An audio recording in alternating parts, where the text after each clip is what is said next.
Bismillahirrahmanirrahim. Assalamualaikum warahmatullahi wabarakatuh.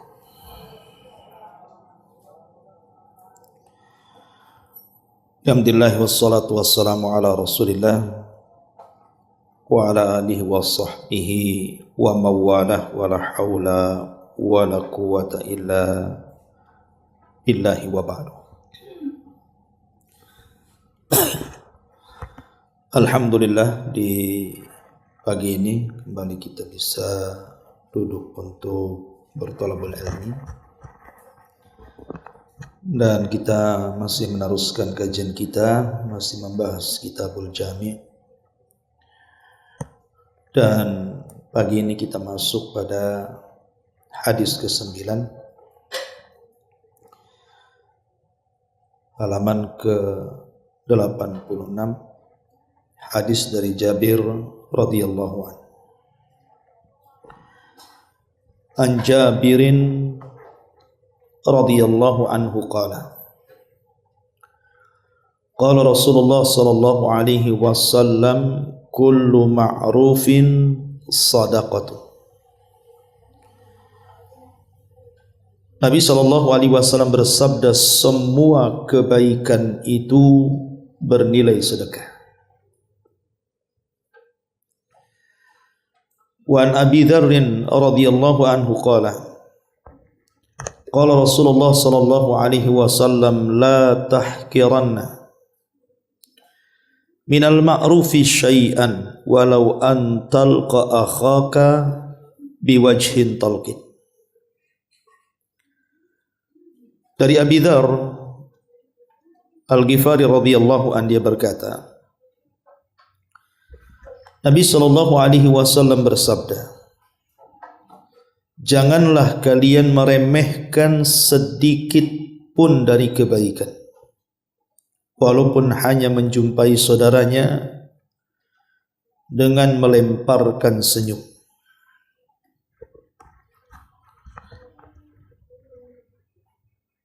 Wa anhu radhiyallahu an, dan juga dari Abi Dzar radhiyallahu an, dia berkata, Nabi bersabda, idza tabakhta marakatan fa'akthir ma'aha wa ta'ahad jiranaka, akhrajahuma Muslim. Jika engkau memasak makanan yang sifatnya berkuah, maka perbanyaklah airnya dan perhatikan tetanggamu dengan memberikan sebagian makanan tersebut. Ma'asyiral muslimat yang dimuliakan Allah Subhanahu wa taala, tiga hadis ini adalah hadis yang sangat agung sekali, di mana dalam syariat Islam ini penuh dengan kebaikan. Dan siapapun yang berbuat baik, Nabi sallallahu alaihi wasallam mengatakan kullu ma'rufin sadaqah. Setiap kebaikan itu bernilai sedekah. Tapi sebaliknya, seseorang yang meninggalkan kebaikan kemudian terjerumus kepada keburukan, maka akan mendatangkan dosa dan kesengsaraan bagi hidupnya. Di sini Nabi sallallahu alaihi wasallam ingin menjelaskan kepada kita bahwa sedekah itu tidak mesti dengan uang. Sedekah itu tidak mesti dengan uang.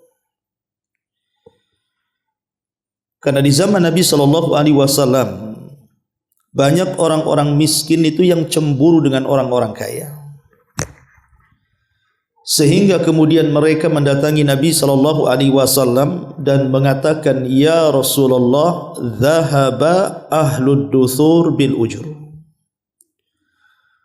Rasul, enak sekali orang-orang kaya itu, mereka bisa membawa pahala dengan kekayaan yang mereka miliki.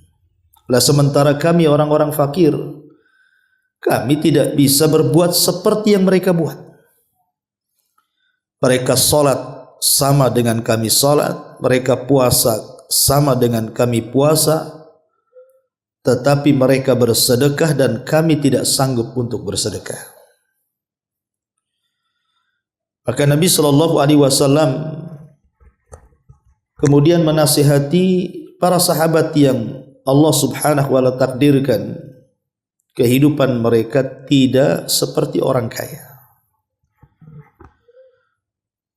Maka kemudian Nabi SAW menghibur hati mereka dengan mengatakan, bukankah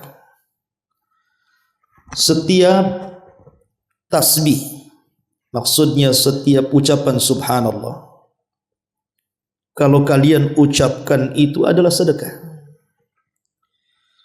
Bukankah setiap takbir, ucapan Allahu Akbar yang kalian ucapkan itu juga sedekah?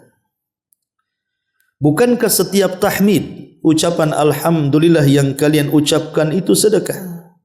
Bahkan setiap tahlil, ucapan La ilaha illallah yang kalian ucapkan juga sedekah. Termasuk juga memerintahkan al-ma'ruf, kebaikan. Itu adalah sedekah, kata Rasul. Dan mencegah dari kemungkaran juga adalah sedekah. Termasuk seorang suami yang melakukan hubungan dengan istrinya adalah sedekah. Sampai Nabi SAW kemudian bertanya, Rasul, ayati ahaduna syahwatahu wa yakunu lahu fiha ajrun? Apakah apabila salah seorang kami kemudian melampiaskan syahwatnya kepada yang halal yang kami miliki dari istri-istri kami, terdapat pahala juga? Maka Nabi SAW mengatakan, ya ara'aitum law wada'aha fi haramin akana alihi fiha wijrun. Ya, karena kalau engkau letakkan syahwatmu pada wanita yang bukan halal kau gauli, bukankah di dalamnya terdapat dosa? Fakadzalika idza wada'aha fil halal kana lahu ajrun, kata Rasul. Begitu juga kalau engkau letakkan di tempatnya yang halal, maka begitu juga engkau akan dapat pahala.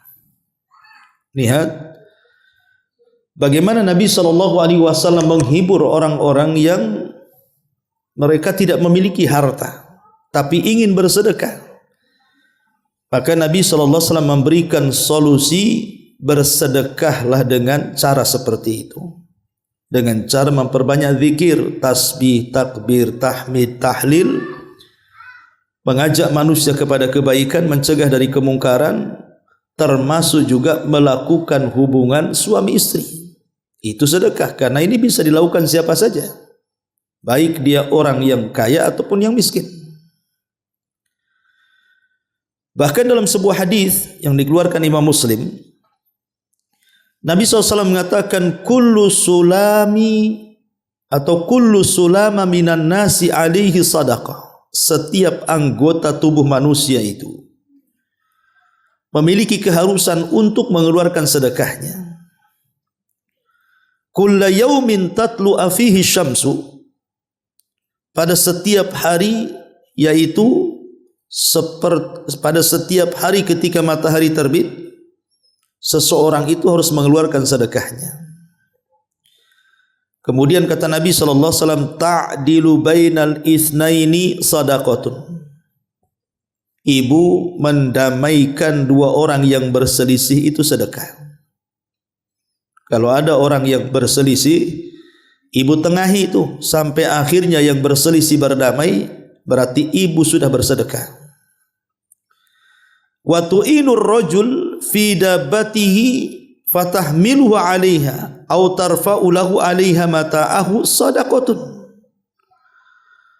Ataupun menolong orang yang naik kendaraan, umpamanya ada tetangga kita sudah sepuh, susah naik sepeda motor waktu digonceng gitu kan, Bu. Ibu nampak, ibu tolong. Ya. Termasuk juga menurunkan sesuatu atau mengangkat sesuatu. Nampaklah tetangga ini mau pindahan, bantu, Bu. Karena ini bagian sedekah, dibantu, diangkat.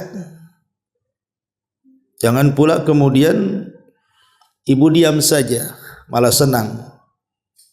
Bagus pindah dia katanya. Bukan begitu. Ya. Jadi kita bantu juga gitu supaya bernilai sedekah. Kemudian juga kata Nabi SAW, wal kalimatu thayyibatu sadaqah.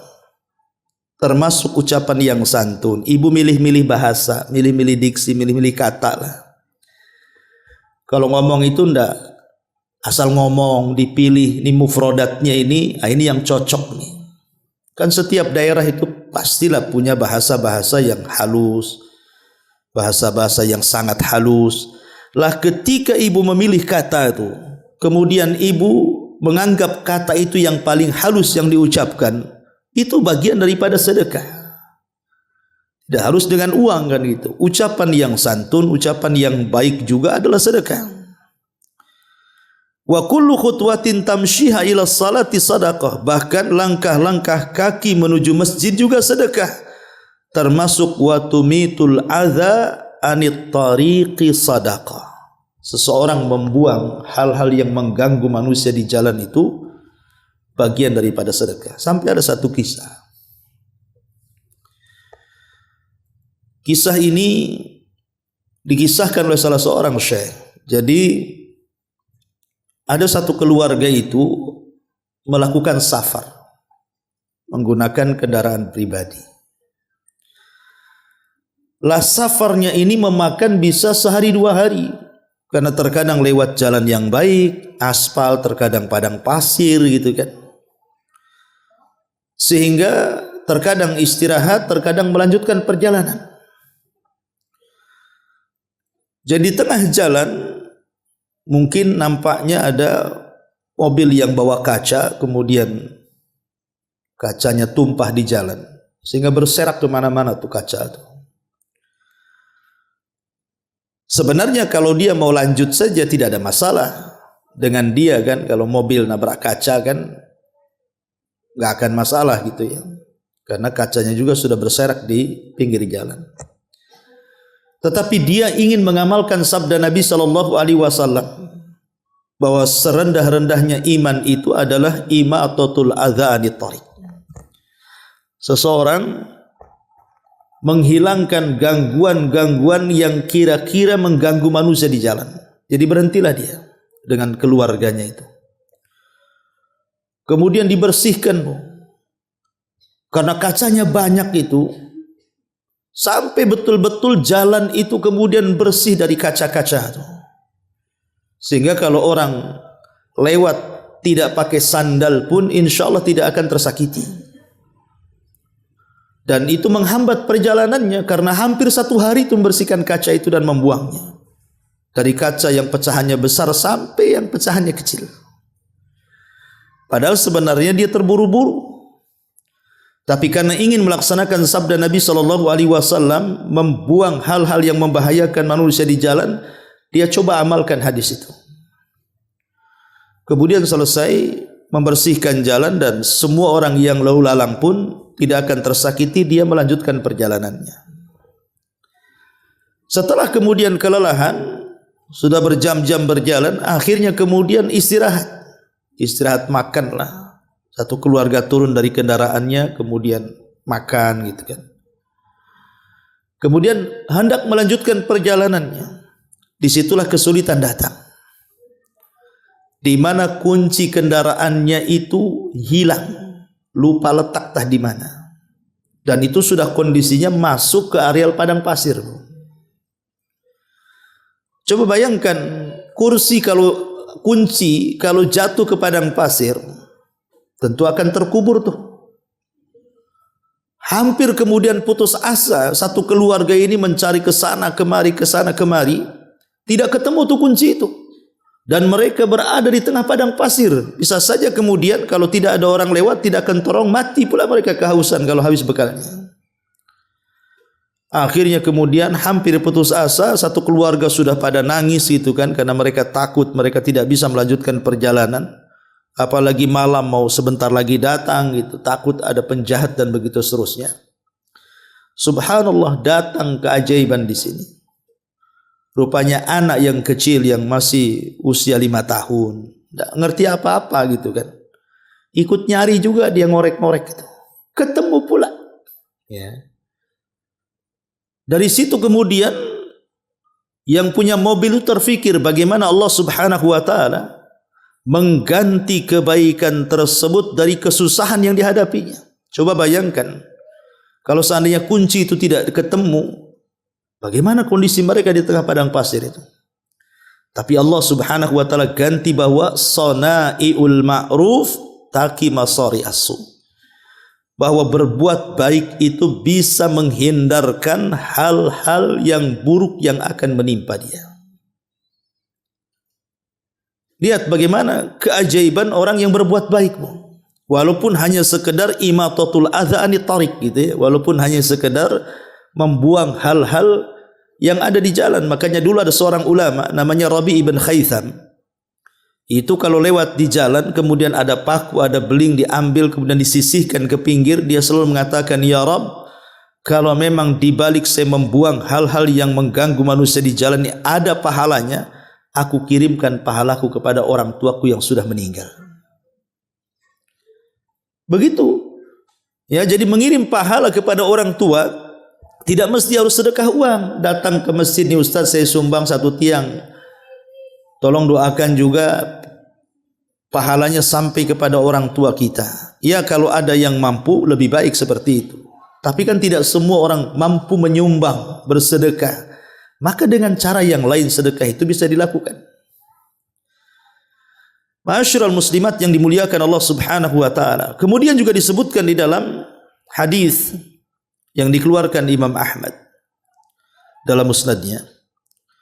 Nabi SAW mengatakan, la tahqiranna minal ma'rufi syai'an walau an tu'tiya silatal habli au an tu'tiya syith'an na'li walau an tanzi'a min dalwika fi ina'il mustasqi walau an tunjiya syai' min at-tariqin nasi yu'dhihim walau an talqa akhaka wajhuka ilaihi muntalikun walau an talqa akhaka futusallimu alaihi walau an tu'annisal wahshan fil ardi wa in shabbaka rajulun bi syai'in ya'lamuhu fika wa anta ta'lamu fihi nahwahu fala tashubbuhu fayakunu ajruhu laka wa wizruhu alaihi wa masarra udhunaka an tasma'ahu fa'mal bihi wa masa'a udhunaka an tasma'ahu fajtanibhu. Apa kata Rasul? Janganlah menyepelekan perkara-perkara kebaikan walaupun itu kecil, walaupun hanya dengan memberikan tali. Pamannya tetangga perlu ikat-ikat, tak punya rapia, ibu punya, kasih. Ya. Walaupun hanya memberikan tali sandal. Pamannya tetangga sandalnya putus, gitu ya. Ibu punya 2 sandal, kasih. Ya bisa dikasih betulan atau dikasih pinjam kan sama-sama sedekah juga. Tapi jangan kasih syarat, jangan lama-lama ya, nanti rusak. Ya. Walaupun menyingkirkan sesuatu dari jalan yang dapat mengganggu manusia, walaupun jika engkau bertemu saudaramu lalu kamu memberikan wajah yang berseri atau senyum, ataupun engkau berjumpa dengan saudaramu dengan mengucapkan salam, maka itu semua adalah sedekah. Walaupun hanya lemah lembut terhadap binatang liar yang di bumi juga sedekah. Bahkan jika ada seseorang yang mencelamu karena dia tahu keburukanmu dan kamu juga tahu keburukannya, maka janganlah kamu mencelanya. Ingat Bu, kalau ibu memegang rahasia tetangga, kemudian tetangga juga memegang rahasia ibu, tiba-tiba tetangga ini mencemarkan nama baik ibu, kalau ibu bisa tahan, gak usah dibalas. Jangan kemudian, emang dia aja yang tahu rahasiaku, katanya. Aku pun tahu dalaman dia kok, katanya. Nanti ku sebarkan. Artinya kalau ibu bertahan, nah ada apa-apalah. Walaupun saya sudah tahu rahasia dia, saya tetap diam, saya tetap sabar. Itu sedekah. Ya. Kata Nabi SAW, maka jangan ikut mencelanya. Maka pahalanya akan menjadi milikmu dan dosanya dilimpahkan kepada dirinya. Apa yang telingamu senang untuk mendengarkannya, lakukanlah. Dan segala hal yang telingamu tidak suka dengar, maka jauhilah. Jadi dari sini kita tahu bahwa sedekah tidak mesti harta. Banyak perkara-perkara di sini yang kemudian disebut sedekah. Yang penting perbuatan itu adalah sebuah kebaikan. Ada satu kisah, Bu, ini juga ada seorang saya bercerita tentang seseorang di Suriah sebelum perang. Jadi kisahnya itu sebelum terjadi peperangan kemarin itu di Suriah. Jadi adalah pengusaha ya tidak kaya betul ya, pengusaha yang merekrut beberapa karyawan sebelum terjadi peperangan di Suriah itu. Orangnya soleh, baik. Tiba-tiba kemudian datang seorang ibu. Ibu ini memelihara 3 anak yatim karena suaminya sudah meninggal. Dan dia seorang tukang jahit.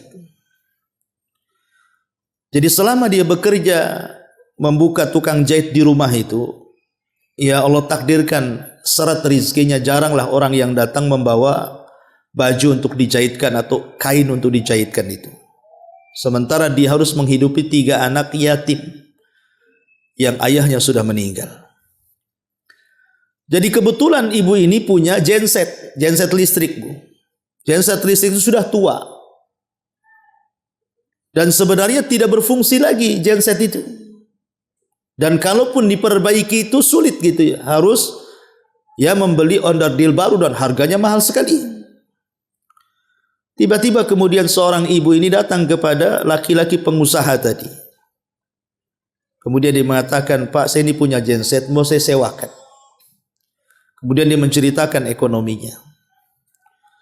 Akhirnya kemudian, karena ibu itu kan tak tahu genset, disangkanya genset bagus, pada rusak kan itu ya.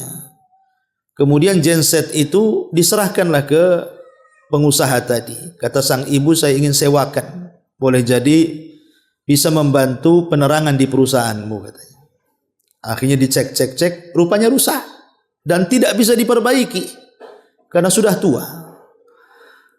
Jadi yang mengecek genset ini kemudian ngomonglah sama pengusaha ini, sebenarnya genset itu rusak, tidak bisa diperbaiki sama sekali. Tapi subhanallah, pengusaha muda ini kemudian ngomong sama ibu tadi, ya sudah, gensetmu bagus, kira-kira kau mau sewakan berapa per bulan?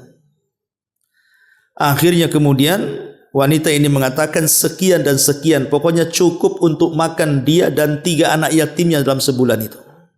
Akhirnya langsung dikasih sewa per bulannya. Kemudian setelah ibu ini pergi, pengusaha ini mengatakan kepada anak buahnya, letak dia di gudang, katanya. Karena genset itu tidak bisa dipakai. Dan itu berjalan selama 10 tahun, Bu. Bayangkan selama 10 tahun genset itu tidak bisa dipakai. Sementara ibu ini tiap bulan minta uang sewanya. Tapi oleh pengusaha muda ini tetap disembunyikan. Dia tidak menceritakan bahwa gensetnya itu tidak bisa dipakai kan itu ya. Tapi dia betul-betul ikhlas ingin menolong ibu itu karena memiliki 3 anak yatim. Ceritanya. Setelah 10 tahun berlalu, qadarullah terjadi perang di Suriah. Ma'ruf sampai kota Aleppo itu rata dengan tanah kan, Bu. Perang Suriah ini luar biasa, menghancurkan kota-kota tuh. Kota-kota yang tadinya indah itu sudah nggak bisa lagi ditengok hari ini karena rata dengan tanah bangunan-bangunan itu. Ya. Subhanallah. Setelah terjadi peperangan itu, semua perusahaan kawan-kawannya kena bom. Hampir tidak tersisa kecuali perusahaan dia. Sempat ada bom di samping tapi tidak merusak bangunannya. Cuman kemudian setelah dia ingat dengan ibu itu, kenapa dia tidak datang setelah peperangan untuk mengambil sewanya itu. Jadi pengusaha ini setiap nelpon ibu itu tidak pernah nyambung. Sehingga dia tahu apakah dia mati, terkena serangan, ataukah dia masih hidup. Pokoknya tidak bisa nyambung. Sampai dia berusaha untuk kemudian mencari-cari kondisi ibu itu, tapi tidak ketemu. Apalagi kondisi kemudian di lingkungannya itu sudah rata dengan bom. Tapi kemudian Allah Subhanahu wa taala ilhamkan dengan mimpi baik kemudian pengusaha ini. Di mana mimpinya dia berjumpa dengan seseorang yang menghabarkan tentang kondisi perusahaannya. Karena engkau sudah menolong wanita itu, maka Allah akan berkahi perusahaanmu. Subhanallah. Setelah kemudian peperangan usai, semua perusahaan yang lain kolab, dia pun kemudian masih tetap berjalan, bahkan bisa mengembangkan sampai ke Eropa. Kemudian dia bercerita, baru dia terpikir, bayangkan 10 tahun membantu seorang ibu dan 3 anak yatim, memberikan uang percuma atas nama sewa genset yang rusak, tapi dia lakukan karena Allah Subhanahu wa taala. Akhirnya nikmatnya Allah Subhanahu wa taala tambah lagi. Di saat kondisi perang yang sulit kondisinya, tapi Allah tetap jaga nikmatnya. Lihat bagaimana sana'iul ma'ruf taqi masari as-su, bahwa perbuatan baik itu bisa menghilangkan keburukan-keburukan yang akan menimpanya. Dari sini kita tahu bahwa ada rahasia yang kita tidak tahu. Sekecil apapun kebaikan itu ada rahasianya, Bu. Makanya kenapa Rasul mengatakan di sini, la tahqiranna minal ma'rufi syai'a. Jangan remehkan sekecil apapun kebaikan. Walaupun hanya melemparkan senyum kepada saudaranya.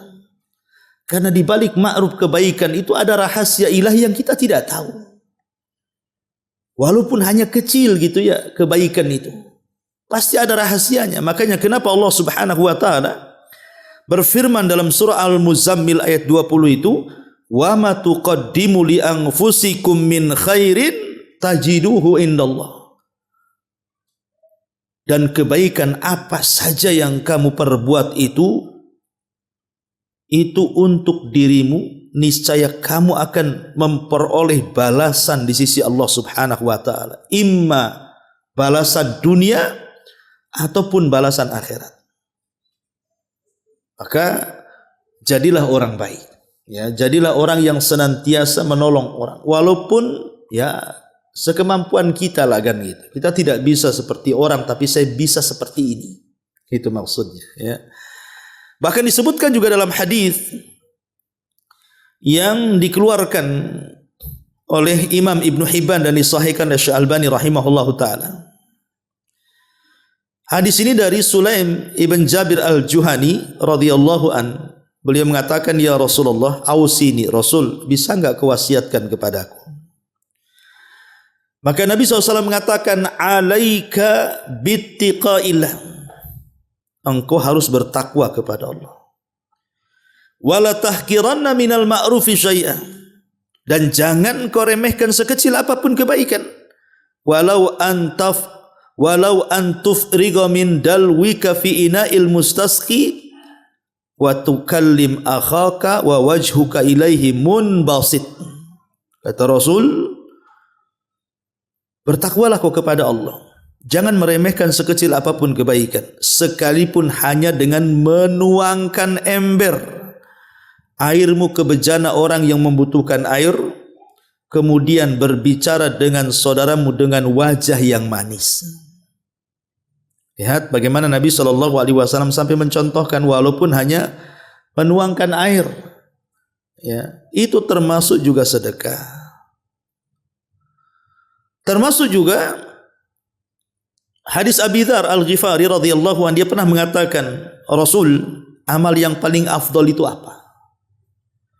Kata Rasul, ya, al-imanu billah wal jihadu fi sabilih. Amal yang paling baik yang kau beriman kepada Allah, kemudian berjihad di jalan Allah. Qala, kemudian dia mengatakan, ayyu riqab afdal. Lalu hamba saya bagaimanakah yang paling utama? Qala, maka Rasul mengatakan, anfasuha inda ahliha wa aktsaruha thamana. Hamba saya yang baik menurut pemiliknya, yang paling mahal harganya dan bermanfaat untuk keluarganya. Kemudian dia mengatakan qultu fa illam af'al, kalau saya tidak sanggup melakukan itu, kira-kira ada lagi enggak amalan yang paling afdal? Maka Rasul mengatakan tu'inu sani'an au tasna'u al-akhraq. Kata Nabi SAW, beliau mengatakan ketika apakah ada perkara yang lebih afdal dibandingkan itu semua, kata Abi Dzar ini, maka Rasul mengatakan kamu bisa membantu orang yang bekerja atau bekerja untuk orang yang tidak memiliki pekerjaan, atau dengan kata lain membuka lowongan kerjalah. Kalau memang kita sanggup membuka lowongan kerja atau mencari, pamannya ibu punya perusahaan kecil-kecil, entah buat gorengan, buat apa yang dijual, dititip-titipkan, butuh karyawan, itu kan membuka lowongan kerja namanya, Bu ya. Ataupun mungkin ibu ada informasi si anu butuh pekerja, kemudian ada orang yang cari kerja, ibu tunjukkan, itu loh si anu itu kemarin butuh pekerja, kok kerja sama dia saja. Maka itu amalan yang paling afdal itu. Kemudian Abu Dzar mengatakan, kalau aku tidak bisa melakukannya, ada enggak yang lebih, yang afdal juga selain daripada itu? Maka Nabi SAW mengatakan, takufu syarraka anin nas fa innaha sadaqatun minka ala nafsik. Hendaklah berhenti dari kejahatanmu terhadap orang lain, karena hal itu merupakan sedekah darimu untukmu juga. Jadi kalau tidak bisa ini, tidak bisa itu, cukup kita jangan menyakiti orang, gitu loh maksudnya. Tidak usah menggibahi tetangga, tidak usah menjelek-jelekan tetangga, tidak usah juga bermusuhan dengan tetangga.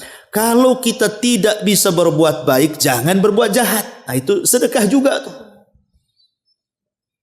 Ini mah tidak, berbuat baik tidak, jahat iya kan itu. Nah ini sudah bakhil sama tetangga, digibahi lagi. Nah ini kan udah repot. Ya. Maka ini juga bagian sedekah, mencegah keburukan dari orang lain itu. Ma'asyiral muslimat yang dimuliakan Allah Subhanahu wa taala. Berarti kalau kita mau ringkaskan itu ya. Jadi ada sedekah-sedekah selain harta itu, ya pertama adalah mengajak manusia kepada kebaikan dan mencegah dari kemungkaran. Ajak manusia kepada kebaikan, cegah dari kemungkaran. Yang kedua, berusaha untuk mengajarkan manusia apa yang bermanfaat untuk mereka. Apa yang kira-kira bermanfaat untuk manusia, ibu ajarkan. Oh, tetangga tak bisa masak, ibu ajarkan masak. Tetangga tak bisa naik motor, ibu ajarkan motor. Tetangga tidak bisa, tidak tahu caranya umpamanya melakukan sesuatu, ibu ajarkan. Ya, jangan pula gibah, ibu ajarkan. Sini. Kamu nggak pernah gibah kan? Jadi maksudnya adalah hal-hal yang bermanfaat untuk manusia, dunia mereka dan akhirat mereka kan itu. Termasuk yang ketiga, membacakan Quran kepada manusia dan mempelajarkan Quran kepada manusia. Termasuk juga yang keempat, imatatul adza anit thariq. Buang hal-hal yang mengganggu orang di jalan itu, buang. Ya. Itu juga bagian daripada sedekah, termasuk doa dan zikir tadi. Ya, membaca tasbih, tahmid, tahlil, takbir itu juga sedekah, termasuk doa. Mendoakan saudara kita dengan kebaikan itu juga sedekah. Termasuk juga al-kalimatut thayyibah. Ucapan-ucapan yang santun. Ucapan-ucapan yang baik itu juga sedekah. Bahkan senyum ibu gitu ya yang dilemparkan kepada saudaranya, ya tentu maksudnya ya senyum di sini juga harus tengok-tengok tempat, Bu ya kan? Maksudnya kalau yang sejenis ibu sama-sama perempuan, apalagi seiman gitu ya, maka senyum. Tapi kalau yang bukan mahram, apalagi takut memfitnah, ya tidak usah kan itu ya. Masa senyum kau sama laki tetangga gitu kan, masalah nanti. Ya. Kemudian juga kalau memang kalimat-kalimat yang santun, kemudian juga senyum, karena senyum ini juga akan memperindah kalimat, Bu. Orang kalau santun ngomongnya, kemudian sebelum bicara itu senyum, itu akan menambah keindahan bahasa, Bu. Ya, orang akan ngomong lain gitu.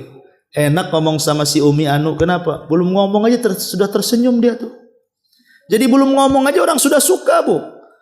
Tapi kalau ibu jarang tersenyum, mau ngomong apa nih? Mau ngomong apa katanya? Senyum aja enggak, ini pasti enggak ya kan gitu. Jadi senyum itu juga bisa mempermanis ucapan sebenarnya. Nanti kalau ibu sudah mengucapkan itu enak. Orang sering saya ulang-ulangan, Bu. Ibu kalau ngomong baik dengan orang, kalimat-kalimat yang indah, yang bicara saja plong hatinya, Bu. Karena tidak pernah menyakiti orang lain. Yang diajak bicara juga senang. Enak ngomong sama si Umi Anu itu, pokoknya betah saya sama dia kan gitu. Tapi kalau udah ngomongnya nyelekit gitu ya, jahat omongannya itu kadang-kadang yang ngomong aja nyesel. Kenapa tadi saya ngomong begitu? Yang denger lagi sakit hati. Ngapain pula saya ketemu dia katanya. Tapi barangmu apa ada di dia, ambillah. Anda mau saya katanya. Biarkan sudah, sedekah sesama orang yang kayak gitu. Katanya ada orang yang tidak mau ketemu, coba kan. Gara-gara ucapan yang buruk. Ya, termasuk juga sayang dengan binatang. Tadi sebutkan sayang dengan binatang juga termasuk sedekah. Ya, lebih daripada itu tentu sedekah yang paling afdol ya dengan harta. Karena bagaimanapun sedekah dengan harta itu memang keajaibannya luar biasa. Luar biasa keajaibannya. Betapa banyak orang-orang yang pindah agama gara-gara harta. Terkadang harta itu menjadikan sebab hidayah kan, Bu. Ada orang non-muslim namanya kan, mungkin dia susah, kemudian ibu tampakkan akhlak Islam, selalu ngasih sedekah sama dia. Akhirnya lama-lama dia bisa menilai enak juga berkawan sama orang Islam itu katanya kan. Daripada berkawan sama sesama agama, pelit ini itu. Mungkin ini agama yang benar. Akhirnya pindah agama.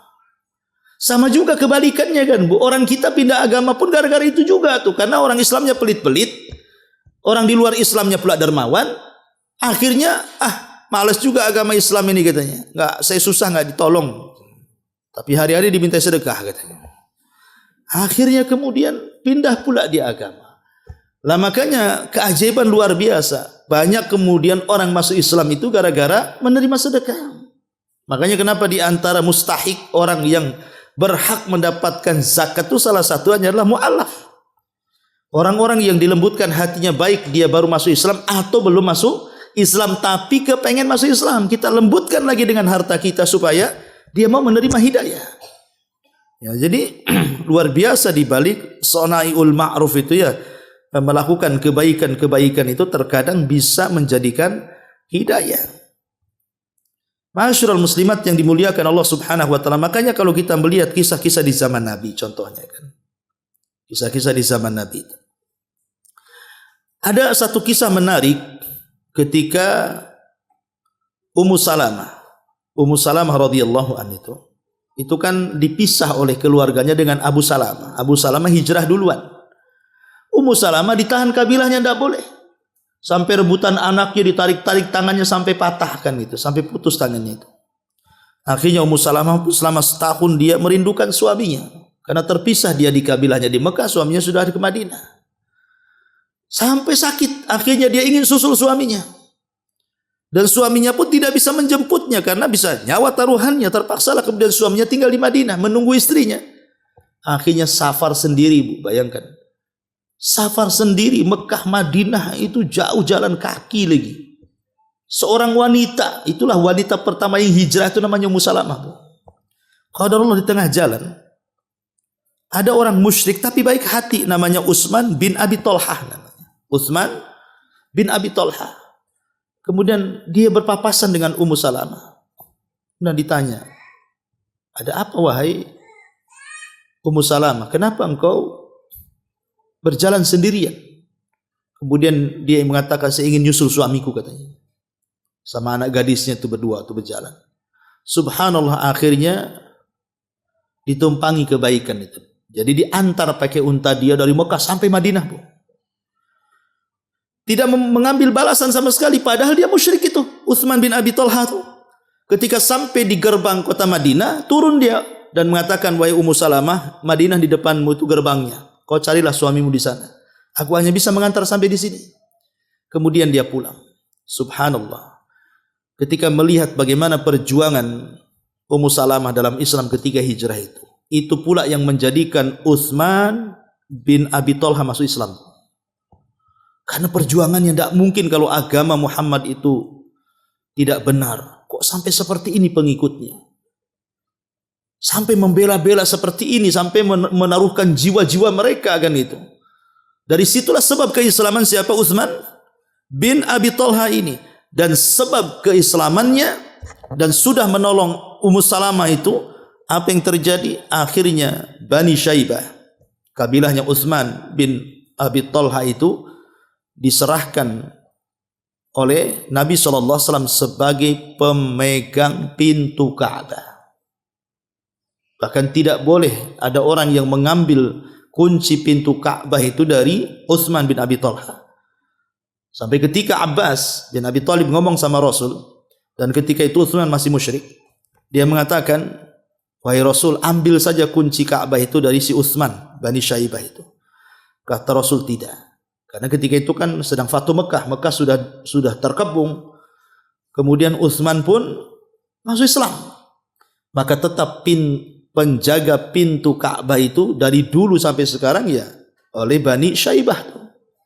Bagaimana al-jaza min jinsil amal, itu ya, balasan itu disesuaikan dengan amalan. Karena dia sudah menolong Ummu Salamah dengan kebaikannya, akhirnya Allah berikan kedudukan yang tinggi di tengah-tengah Islam dan di mata Nabi SAW.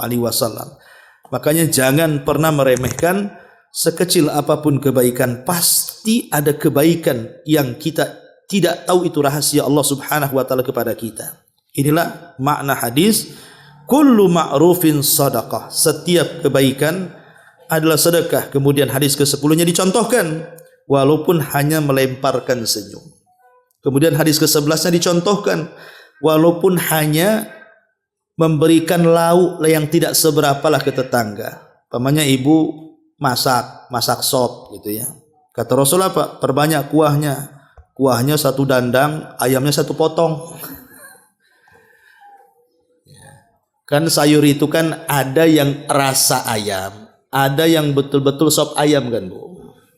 Kalau rasa ayam ya rasanya saja, ayamnya nggak ada kan Bu. Kalau sop ayam memang banyak ayamnya. Yang ibu buat ini kan sop rasa ayam Bu, karena 1 potong ayamnya. Tapi kan ini kinayah, bukan harus seperti itu. Ya bukan harus diamalkan hadis ini Bu, kan gitu. Nanti tetangga tersinggung pula, kok kuahnya aja nggak ada ayamnya katanya. Kata ibu tuh, tangkap ayamnya di depan katanya. Bukan itu maksudnya. Kalaupun masak ibu itu tidak seberapa, mungkin hari ini tetangga sebelah, besoknya sebelah lagi, besoknya sebelah lagi, sampailah ke Tiban sana Bu. Jadi maksudnya itu bagi-bagi gitu ya. Walaupun ya kadang-kadang Bu yang dikasih itu tidak seberapa sih sebenarnya. Tapi kalau rutin ngasihnya itu, nanti ibu kalau seandainya pindah rumah, kalau kata qadarullah lah ibu meninggal gitu kan, itu kebaikan ibu tuh akan dikenang tuh. Apalagi kalau umpamanya memang ibu sewa di situ, tiba-tiba kemudian ibu pergi, yang nyewa pula orangnya bakhil gitu. Mungkin diumpat tuh. Itu rumah itu dulunya orang baik, sekarang orang bakhil, naudzubillah. Bisa saja Bu, kebaikan ibu dikenang orang. Nah makanya di sini contohkan dari hadis yang ke-11-nya, kata Nabi SAW, idza tabakhta marakatan faqsir ma'aha wa ta'ahad jiranaka. Kalau engkau memasak masakan banyak kuahnya, bagikan tetanggamu. Wallahu a'lam bishawab. Ini keterangan singkat dari 3 hadis ini. Mudah-mudahan ada manfaatnya. Subhanakallahumma bihamdika asyhadu an la ilaha illa anta astaghfiruka wa atubu ilaik.